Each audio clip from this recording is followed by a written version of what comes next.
7 Best Natural Cough Remedies and Prevention.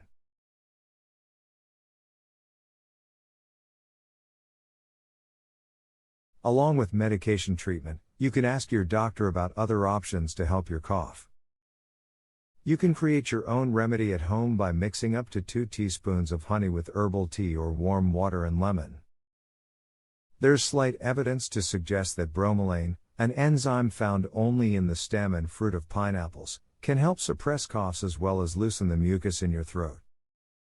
Marshmallow is made from Althea officinalis, a perennial that flowers in summer. Marshmallow root isn't recommended for children. Wash your hands frequently, especially after coughing, eating, going to the bathroom, or caring for someone who's sick.